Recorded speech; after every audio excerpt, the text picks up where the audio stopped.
We all need to pull together in unity to get Jamaica through this terrible disaster.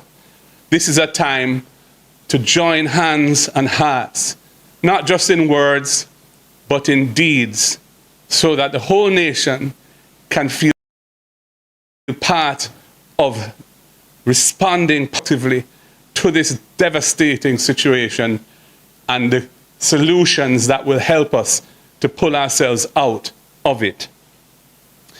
The opposition must not at this time be seeking to score political points as a political competitor of the government. This is not the time for the opposition to adopt that posture. And we are indeed trying our very best to operate in the spirit of that.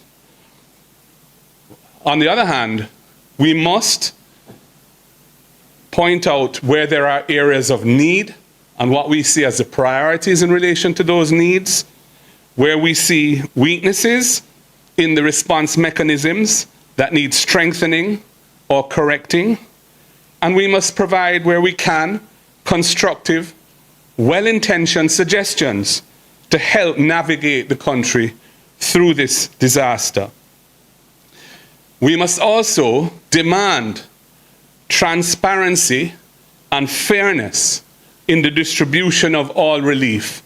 The relief must get to those who need it, prioritizing those who need it most, whether they be of whatever political color or whatever demographic group they may belong to.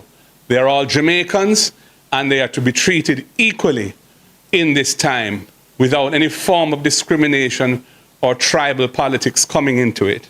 And we want to stand for that.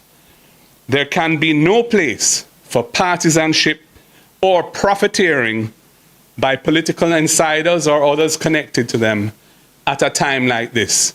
It requires good governance, inclusive governance, authentic communication, and everyone working together. I now move to some of the things that I wish to propose in this regard.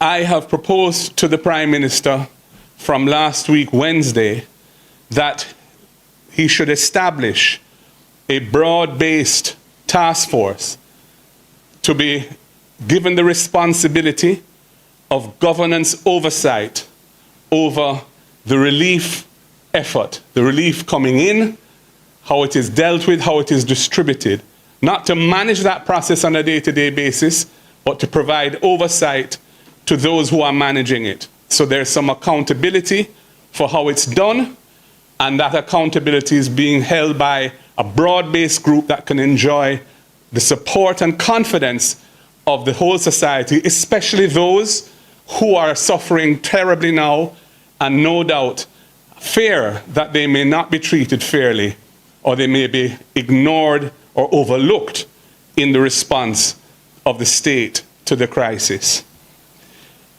I also think there needs to be a clear command structure for the actual day-to-day management of the response to the relief. And that should be led, in my opinion, by professionals in disaster management, not by politicians who do not know the ins and outs of responding to a disaster of this magnitude.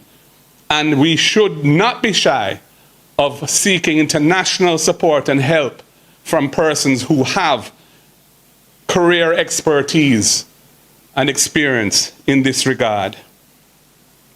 Thirdly, we're going to need a Marshall Plan, a well-funded, broad-based plan for the rebuilding and reconstruction of large swathes of Jamaica which have been ravaged by this hurricane.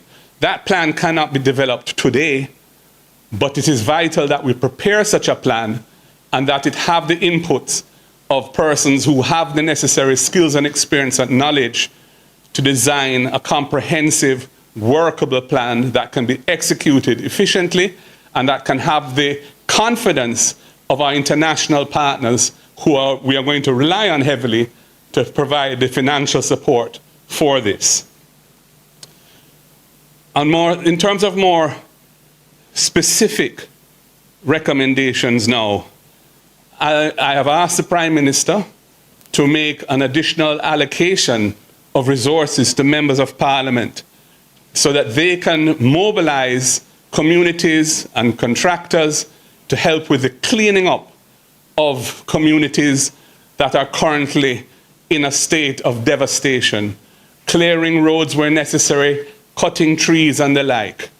Until that allocation is made, members of Parliament are unable to respond to the needs of the people unless they happen to have some personal resources or access to dealing with it outside of the public system, and many do not have that. I would also say that the process of engaging contractors to do that kind of work should be simplified and made easy for members of Parliament, especially in those areas where there's very limited connectivity and where following the normal bureaucratic processes that are required would be very challenging or impossible for members of Parliament. If contractors have a TRN, whatever the allocation is, there should be invoices, and those invoices can be submitted, but the work should be able to begin. Secondly, we note and agree with the decision to suspend the imposition of import duties and import GCT on disaster relief items coming into Jamaica. However,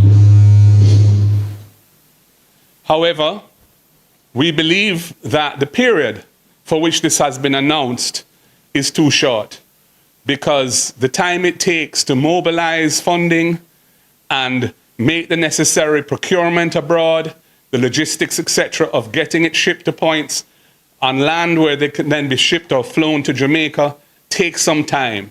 And to have it cut off by the end of this month is too short.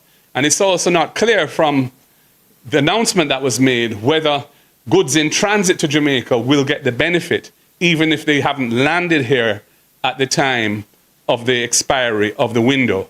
I'm suggesting that we recast that window in a way which is more realistic, given the situation that we face.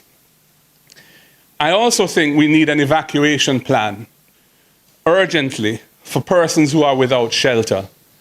That needs to be well thought through so that persons can be moved to places of safety where whatever form of accommodation can be erected to support them, whether it be tents or something else that can be put in place, and they can have access to the basic means of survival in an organized way. And that is necessary because right now we have people, many Jamaicans, who are exposed to the elements, including babies, including children, including the elderly, including persons with disabilities, and they need to be moved to accommodation which protects them from the ravages of the elements going forward.